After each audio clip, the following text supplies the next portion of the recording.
Top 10 Triple S rated fantasy manhwa recommendations that you must read.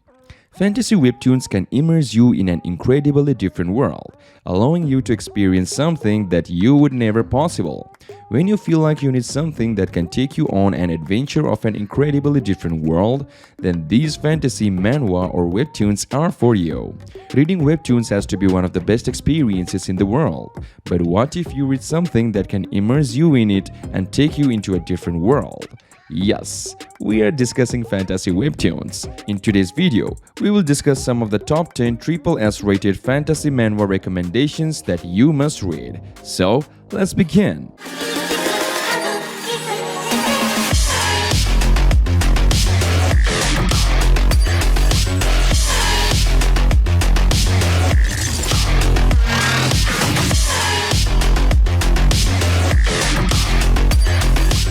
Starting off with our number 10, The Demonic Contract.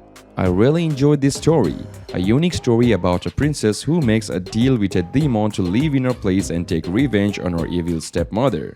Can our demon female lead survive in the human world? On top of that, can she survive the castle as a princess? Eurycina, the daughter of the Demon King, has always wanted to become a full-fledged demon by making her first contract with a human. That's when Princess Marianne of the Pagan Kingdom summoned her to take revenge on Queen Orpheus, who poisoned her, and asked Eurycina to live in her place. Our female lead is amazing. I love her wits as she is so cunning and powerful, as she is literally a demon. Not to mention very pretty, her personality is quite refreshing and isn't like her average heroine. Overall, it's really good to read. Number 9. The Strongest Commoner in the Academy of Immortal Cultivators. In the era of Immortal Cultivators, spiritual energy and martial arts become daily necessities for all people. It'll be fine as long as I am around. This is the story of a prince with great potential within him and his journey to become a king. On his path to the throne, the prince would save the world many times with the tricks up his sleeves. The storyline and the character's behavior and all are good.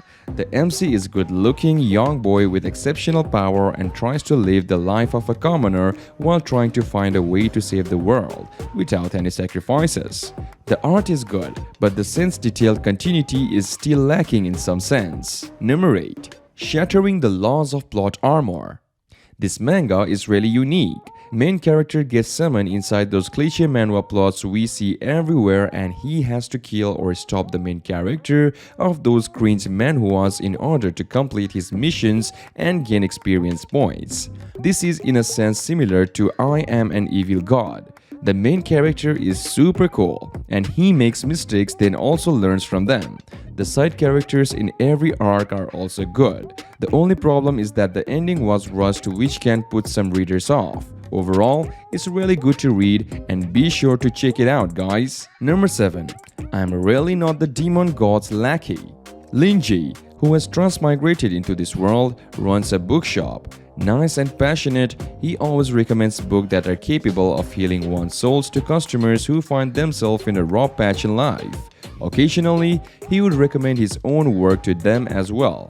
Over time, these customers have grown to respect him a lot. They bring him some simple souvenirs every day to repay him and ask him for recommendation of literary works. At the same time, they tell the people around them about this bookstore owner as well. They have respectful and affectionate ways of addressing him. The Devil's Hyena, the communicator of this Gospel of Books, the author of the Corpse Ritual, and the Star Shepherd. Number 6.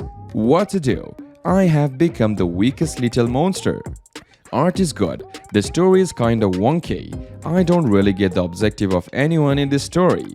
Azure is a popular online game that has been active for 10 years running. I am a veteran who has been playing since launch, and I got a huge prize. After opening the gift, I was transmigrated into the game as the weakest little monster. Overall, it's really good to read and be sure to check it out. Moving on to our number 5, Beholder of the Abbeys. A sinister ritual happened in a city hidden away by the gods, and a truth was buried in darkness. Only a baby survived the onslaught, and 15 years later, the events of the past seem to be repeating as the fate of our main characters get intertwined with some supernatural beings. The story of this manga is actually pretty good. The art is just fabulous and it becomes better during fight scenes. There are a few issues with the pacing of the plot, but it never gets boring. Main character has two personalities. One where he is a naive high schooler and the other one where he becomes an overpowered exorcist. This is a must-read for supernatural manhwa fans. Number 4. The Strong, the Few, True Cultivators on Campus. Tang Zhang found his world turned horribly upside down when he lost his greatness after an incident. He meets Tianchanji in the haunted basement, and he learns he was born with a 9-yang saint body. An exciting series following Tang Zhang's misadventures as he tries to master his newfound abilities. All kinds of women walk into his life, causing him to be surrounded by beauties. In order to live, he must get close to girls. What kind of rule is this? Tang Zhang possesses the 9-yang saint body, a rare body constitution that is hard to come across with a millennium. Yet, he must absorb pure yin energy to stay alive. In order to live, he will fight absolute campus bellies, goddess teachers, charming housewives, Nazi lollies. Number 3. Secret of Immortality.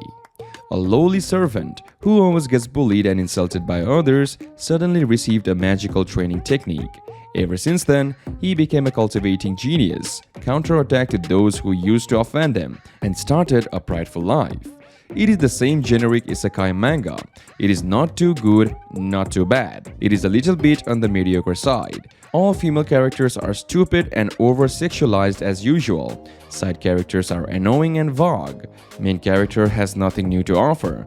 Just read it if you are bored, otherwise try something else. Number 2.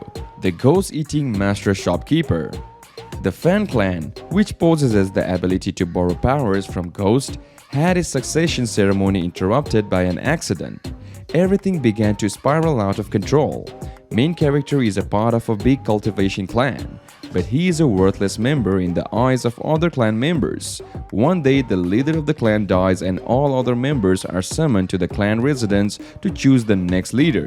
But things go wrong and the main character finds himself in the center of a powerful struggle for the seat of a clan leader. The art is just average. The personality of the main character is also nothing out of the ordinary. The only thing that keeps the manhwa going is the plot, which is considerably good for these kinds of manhwas. And finally, number 1. LOUT of Count's Family. Kim Rok-soo has one life motto: let's not get beat up. But after dozing off somewhere midway through the novel Birth of a Hero, he wakes up as Kale Henitius, one of the minor villains in the novel who gets the beating of a lifetime from soon-to-be hero Choi Han. Only time will tell how much longer he has before that dreadful encounter. Can Kim Rok-soo change the course of the story so he can enjoy a long and lavish life free of the soon-to-be hero? This is the quite original isekai here. The main character is totally different from any other main character, as other characters he has some particularities that makes him unique.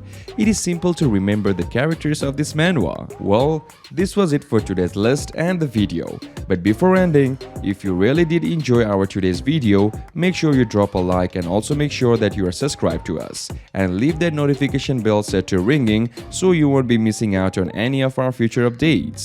You can also leave your views and suggestions down below in the comment section. Till the next one, see ya and peace out.